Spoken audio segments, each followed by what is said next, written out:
Diya, you are looking like an angel. Angel ಥರ ಕಾಣಿಸ್ತಾ ಇದ್ದೀರಾ. ಹೌದಾ? ಥರ ಏನು, angel. You are an angel. ಹೌದಾ? ನಿಮ್ಮನ್ನ ನೋಡ್ತಾ ಇದ್ರೆ ಹಾಗೆ ಇದೇ ಥರ ನೋಡ್ತಾನೇ ಇರಬೇಕು ಅನ್ಸುತ್ತೆ. ಇನ್ನೇನು ಅನ್ಸುತ್ತೆ?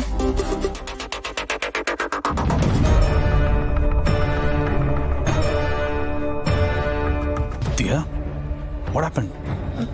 ಅದು ಮಾತಾಡೋದು, ಈ ಕ್ಲೋಸ್ ಆಗಿರೋದು ಇದೆಲ್ಲ ಓಕೆ, ಬಟ್ ಇದಕ್ಕೆ ಮೇಲೆ ಮುಂದುವರಿಬೇಕು ಅಂದರೆ ನಿಮ್ಮಿಂದ ನನಗೊಂದು ಅಶ್ಯೂರೆನ್ಸ್ ಬೇಕು. I mean to say life long commitment. ಕೊನೆವರೆಗೂ ನೀವು ನನ್ನ ಜೊತೆ ಹೀಗೆ ಇರ್ತೀರಾ? ಇರ್ತೀರಾ ಅಂದರೆ ಓಕೆ, ಇಲ್ಲ ಅಂದರೆ ಬೇಡ ಅನಿಸುತ್ತೆ. Of course Diya. ಸಿ ರೀ, ಎಲ್ಲಿದ್ದೀರಾ? ಅತ್ತೆ, ಗಂಜಿ ರೆಡಿ. ಅಯ್ಯಪ್ಪ, ಅಯ್ಯೋ, ನಾನು ಗಂಜಿ ಗಿಂಜಿ ಕುಡಿಯಲ್ಲಮ್ಮ, ನಂಗೆ ಸಿಕ್ಕಾಪಟ್ಟೆ ಅಸಹ್ಯ, ಬೇಡ. ಶುರು ಆಯ್ತು ಇವಳದು. ಪ್ಲೀಸ್ ಅತ್ತೆ, ಸ್ವಲ್ಪನೇ ಕುಡೀರಿ, ಟ್ಯಾಬ್ಲೆಟ್ಸ್ ತಗೋಬೇಕಲ್ವಾ? ಓ, ಅದು ಬೇರೆ ಇದೆಯಾ? ಪ್ಲೀಸ್ ಅತ್ತೆ, ನಿಮಗೋಸ್ಕರ ನಾನು ಮಾಡ್ಕೊ ಬಂದಿದ್ದೀನಲ್ವಾ, ಸ್ವಲ್ಪ ಕುಡೀರಿ. ಬೇಡ ಕಣೆ, ಪ್ಲೀಸ್ ಅತ್ತೆ, ಪ್ಲೀಸ್ ಪ್ಲೀಸ್ ಕುಡಿ. Please please please. ಹಿಂಸೆ ಆಗುತ್ತೆ ರೀ, ಸ್ವಲ್ಪ ಕುಡ್ಸಮ್ಮ.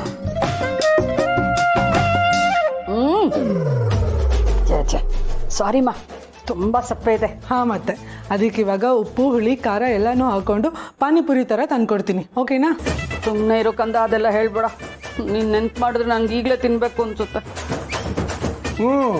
ಇಂಥ ಟೈಮಲ್ಲಿ ಅವೆಲ್ಲ ನೆನಪಾಗೋದು. ಈ ಗಾಯ ಆದಾಗ ಕೆರ್ಕೋಬೇಕು ಅನ್ಸುತ್ತಲ್ಲ, ಹಾಗೆ ಕೆರ್ಕೊಂಡ್ಬಿಟ್ರೆ ಗಾಯ ಜಾಸ್ತಿ ಆಗುತ್ತೆ. ನೋಡು, ನೀನು ತಗೊಳ್ಳದೇ ಇದ್ರೆ ನಿನ್ನ ಜ್ವರ ಜಾಸ್ತಿ ಆಗಿ ಅದು ಮಲೇರಿಯಾನೋ ಟೈಫಾಯ್ಡೋ ಡೆಂಗ್ಯೂನೋ ಏನೋ ಆಗಿ ಆಸ್ಪತ್ರೆಗೆ ಸೇರಿಸಿ ಡ್ರಿಪ್ ಹಾಕ್ಸ್ಬೇಕಾಗುತ್ತೆ. ಯೋಚನೆ ಮಾಡು. ಅಯ್ಯೋ ನಿನ್ನ ಬುರ್ಚು ಅನ್ರಿ, ಮೊದಲೇ ನಂಗೆ ಆಸ್ಪತ್ರೆ ಅಂದರೆ ಅಷ್ಟು ಭಯ. ಮತ್ತು ಗಂಜಿ ಕುಡಿ. ಹಾಂ ಅತ್ತೆ, ಹಾಸ್ಪಿಟಲ್ಗೆ ಅಡ್ಮಿಟ್ ಆಗೋದಕ್ಕಿಂತ ಗಂಜಿ ಕುಡಿಯೋದು ಬೆಟರ್ ಅಲ್ವಾ? ಪ್ಲೀಸ್ ಅತ್ತೆ, ಸ್ವಲ್ಪ ಸ್ವಲ್ಪ ಕುಡೀರಿ, ಜಾಣ ಅತ್ತೆ ಅಲ್ವಾ ನೀವು? ಕಣಮ್ಮ, ನನಗೆ ಸರಿ, ಸ್ವಲ್ಪ ಸ್ವಲ್ಪ ಸ್ವಲ್ಪ ಸ್ವಲ್ಪ.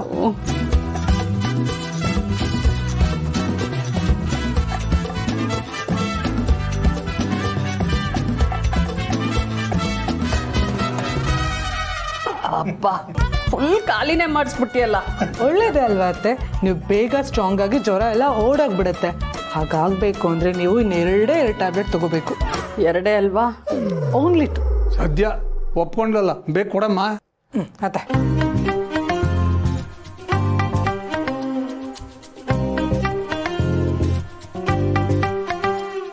Good girl.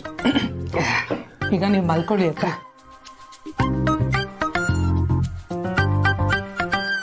ಮಾವ, ನೀವು ಹೋಗಿ ಆ ರೂಮಲ್ಲೇ ಮಲ್ಕೊಳ್ಳಿ. ಹೇಗಿದ್ರು ಜೀವ ಇಲ್ವಲ್ಲ, ನಾನು ಅತ್ತೆ ಜೊತೆನೆ ಮಲ್ಕೋತೀನಿ. ಅಯ್ಯೋ ಪರವಾಗಿಲ್ಲಮ್ಮ, ನಾನು ನೋಡ್ಕೋತೀನಿ, ನೀನು ಹೋಗಿ ಮಲ್ಕೋ. ಹಾಗಲ್ಲ ಮಾವ, ನಿಮಗೂ ಹೆಲ್ತ್ ಸರಿ ಇಲ್ಲ, ನೀವು ನಿದ್ರೆಗೆಟ್ರೆ ನಿಮ್ಮ ಹೆಲ್ತ್ ಇನ್ನೂ ಅಪ್ಸೆಟ್ ಆಗುತ್ತಲ್ವಾ?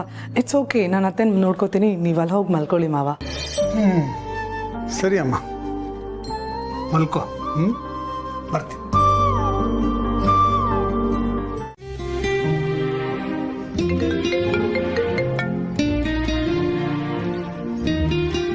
ಆನಂದ ಗೆಳೆಯ, ಇವತ್ತು ರಾತ್ರಿ ವಿ ಸಿ ಮೀಟಿಂಗ್ ಇದೆಯಲ್ಲ, ರಿಮೈಂಡ್ ಮಾಡೋಣ ಅಂತ ಕಾಲ್ ಮಾಡಿದೆ. ಇಂಪಾರ್ಟೆಂಟ್ ಮೀಟಿಂಗ್ ಕಣ. ಯಾಕೋ ಮೂಡಿಲ್ಲ ಕಣ, ಕ್ಯಾನ್ಸಲ್ ಮಾಡಿಬಿಡು. ಕ್ಯಾನ್ಸಲ್ಲ? ಏಯ್, ಏನು ಹೇಳ್ತಾ ಇದೆಯಾ ಗೆಳೆಯ? ಯಾಕೆ, ಏನಾಯ್ತು? ಏನೋ ಪ್ರಾಬ್ಲಮ್ ಆಯ್ತಾ? ಸಂಜೆ ಮನೆಗೆ ಹೋಗೋವಾಗ ಚೆನ್ನಾಗೇ ಹೋದಲ್ಲೋ? ಏನಿಲ್ಲ ಕಣ, ನಾನು ಹೇಳಿದಷ್ಟು ಮಾಡು. ಏಯ್, ಏನಾಯ್ತು ಹೇಳೋ ಗೆಳೆಯ? ಹಾಂ, ಅದಕ್ಕೆ ಹತ್ರ ಕಿರಿಕ್ ಮಾಡ್ಕೊಂಡ? ಗಂಡ ಹೆಂಡ್ತಿ ಡಿಶುಮೇನೋ? ಇಲ್ಲ ಕಣ, ನಾನೇ ಅವ್ರಿಗೆ ಏನೋ ಒಂದು ಅಂದ್ಬಿಟ್ಟೆ, ಅದಕ್ಕೆ ಮೂಡ್ ಅಪ್ಸೆಟ್ ಆಗಿದೆ. ಓ, ಇದ್ದ ಆಗಿರೋದು? ಗಿಲ್ಟಲ್ಲಿ ಒದ್ದಾಡ್ತಾ ಇದೆಯಾ? ಹೌದು, ಅದಕ್ಕೆ ಅಂಥದ್ದು ಏನಪ್ಪ ಹೇಳಿದೆ, ಗಿಲ್ಟಲ್ಲಿ ಒದ್ದಾಡೋ ಅಷ್ಟು? ಹೀಗೆ ಏನಕೋ ರ್ಯಾಶಾಗಿ ಮಾತಾಡ್ಬಿಟ್ಟೆ, ಪರಿಸ್ಥಿತಿ ಆಗಿತ್ತು, ಏನೂ ಮಾಡೋಕ್ಕಾಗ್ತಾ ಇರಲಿಲ್ಲ. ಇಲ್ಲ ಗೆಳೆಯ, ಏನೋ ನಿನ್ಲೆ ಅಲ್ವಾ? ಹೋಗಿ ಹೋಗಿ ಅತ್ತಿಗೆಗೇನೋ ಅಲ್ವೋ?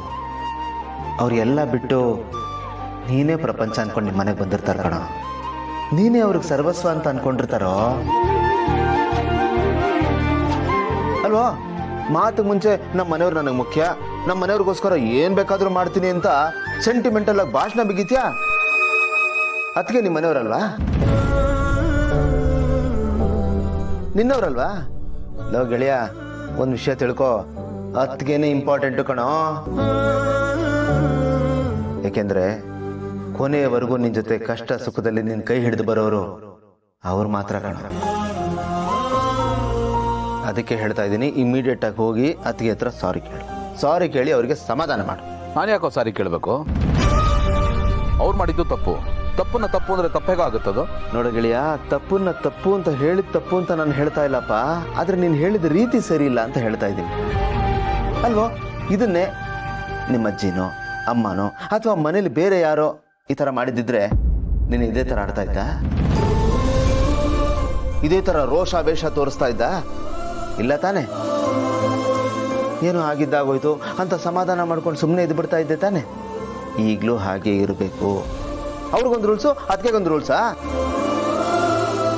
ಡೇಯ್, ಈಗೋನ ಎಲ್ಲಿ ತೋರಿಸ್ಬೇಕು ಅಲ್ಲಿ ತೋರಿಸ್ಬೇಕು ಗೆಳೆಯ. ಹೆಂಡತಿ ಹತ್ರ ಮಾತ್ರ ತೋರ್ಸಕ್ಕೆ ಹೋಗಬಾರ್ದು. ಅವ್ರೇನಾದರೂ ತಿರುಗಿ ಬಿದ್ರೆ ಮಗನ ತಡ್ಕೊಳಕ್ಕಾಗಲ್ಲ. ಹೇಳ್ತಾ ಇದ್ದೀನಿ ಕೇಳು. ಈ ಡ್ಯಾಮ್ ಗೇಟ್ ಓಪನ್ ಆದಾಗ ನೀರು ರಶ್ ಆಗುತ್ತಲ್ಲ, ಆ ಥರ ಕೊಚ್ಕೊಂಡು ಹೋಗ್ಬಿಡ್ತೀವಿ ನಾವು. ಅರ್ಥ ಆಯ್ತಾ? ಈಗ ಮರ್ಯಾದೆಯಿಂದ ಹೋಗಿ ಅವ್ರ ಹತ್ರ ಸಾರಿ ಕೇಳು, ಸಮಾಧಾನ ಮಾಡು. ಓಕೆ?